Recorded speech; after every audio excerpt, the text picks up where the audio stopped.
Hi and welcome to the show Podium, and we're on 037.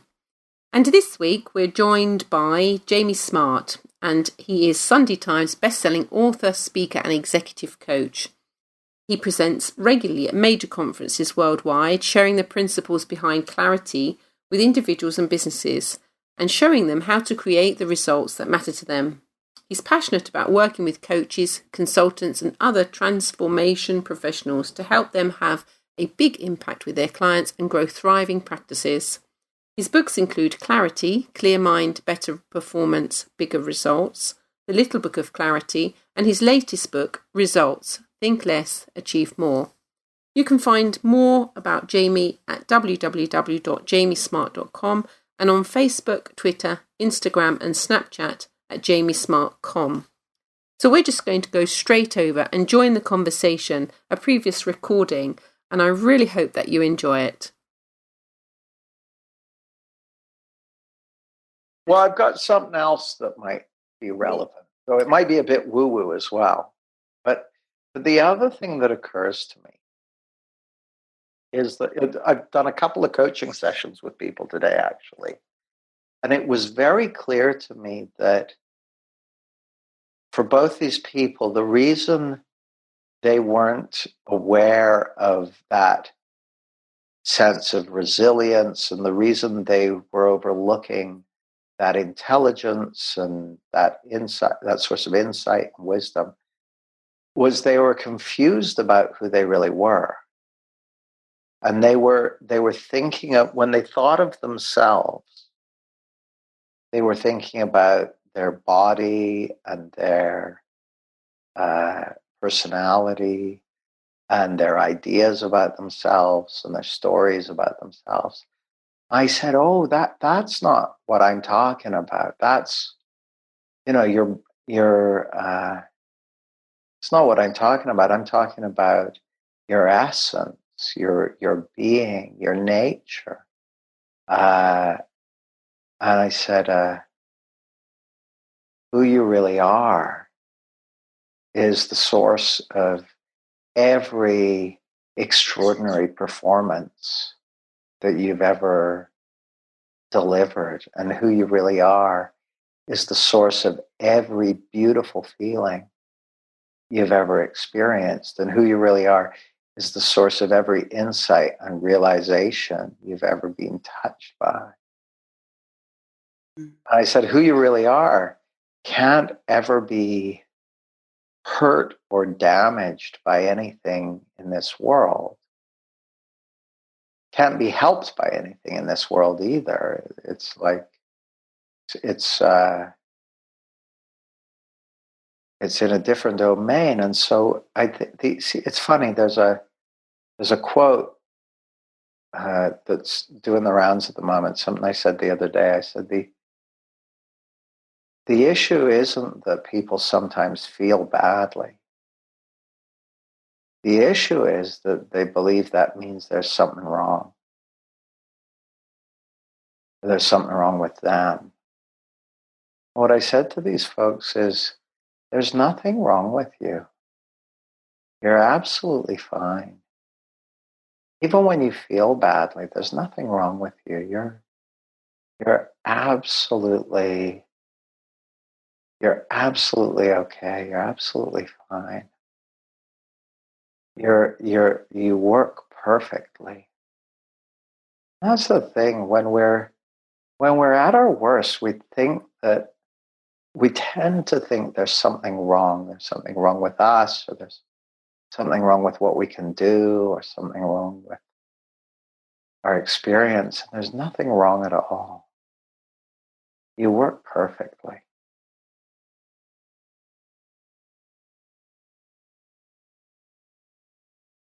I love that, Jamie. Thank you. That's really lovely. I love the sort of distinction. What I heard in that is this lovely distinction between sort of the personal and the impersonal. And I too was coaching. I had 3 sessions with different athletes today, and we were really discovering they were really discovering, taking their shots, because it was a netball session, and they were taking their shots from a space of that essence that you just described, that just performing for and from the love of the game, without them having something on it, without their personal mind needing it to be a particular form, particular score, particular level of precision. And we were playing with that space that they were coming from that was different. And throughout the whole session, I was setting up outside circumstances and saying scores, and, you've got 5 shots, you're 2 down, who's going to win the game? And they were sort of just being with their experience, whatever it was, and being okay with it. But they were young girls, and it was phenomenal. They were able to express that they're moving towards not really bothering about this chat that's going on in their mind. And so the volume of that is seriously turning down. But what they're getting a bigger sense of is who and what they are, and performing from that space, that joy, that inner resilience, that capacity for their bodies to express this energy of all things, and that for that performance to come through them.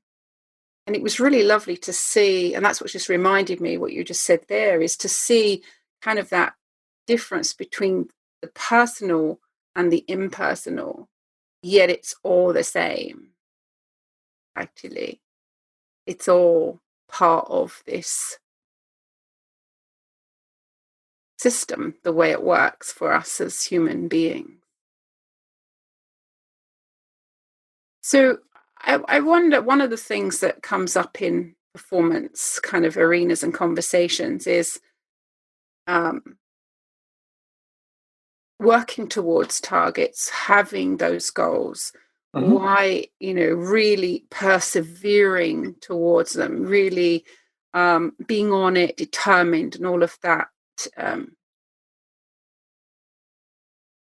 like dedicated hard work. And I'm sure you've heard it in terms of deliberate practice.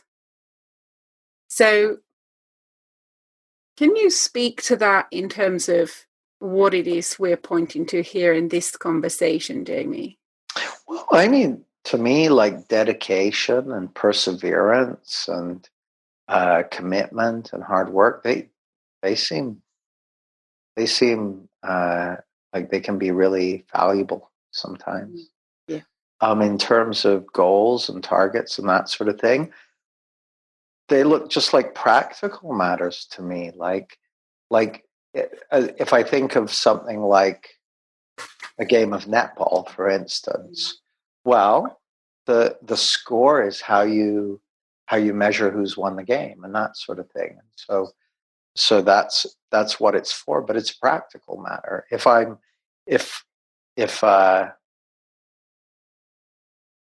want to, well, I'll give you an example. I'm teaching in London. I've got my Clarity Mentoring program on Thursday and Friday, and then I'm kicking off this year's Clarity Coach Training program Saturday and Sunday. Well, it makes sense for me to make sure I'm in London by Thursday. otherwise there's going to be no one to kick off the training program. And in order to run those programs, we had to book venues and get staff and all that sort of stuff. We got camera equipment, all these different things. So to me, goals or targets or plans or whatever, they're just a practical matter. Now, they go funny the moment a person believes that their happiness, their well-being, their security, their sense of self can be delivered by the goal, or can be diminished by not achieving the goal. Like, that's not possible. But I mean, if I go and play a game of squash, I love winning. Are you kidding me? That's part of the game. Like, there's also the running around and the enjoyment of it. But yeah, no, I love winning. And if I'm setting out to achieve something, it's useful to, like, at the very least, if I'm in my company, we've got a team with like 7 or 8 people. You've got to use goals and targets to organize people. Otherwise, it'd be absolute mayhem. Like, you would never get anything done. So they look to me just like a practical matter, and they can be fun and you can do all that stuff. But the moment you believe that who you are can be augmented by or diminished by the achievement of or the non-achievement of a goal, you've lost sight of the truth. So that's it. They just look like a practical matter to me, Denise. Beautiful. I do like winning if I play squash. I prefer winning to losing. Me too. Me too. I have a preference. Well, I hope you enjoyed the show. I certainly really am enjoying this wonderful conversation with Jamie. And if you would like to get hold of Jamie, you can do so on www.jamiesmart.com, or he's on Facebook, Twitter, Instagram and Snapchat at jamiesmart.com. If you'd like to get hold of myself or comment on anything that you've heard, you can contact me on denise.holland@class-performance.com, or you can just send me an email on denise.holland@class-performance.com. Until then, I wish you a wonderful time and I look forward to sharing with you again soon. Thank you. Bye-bye.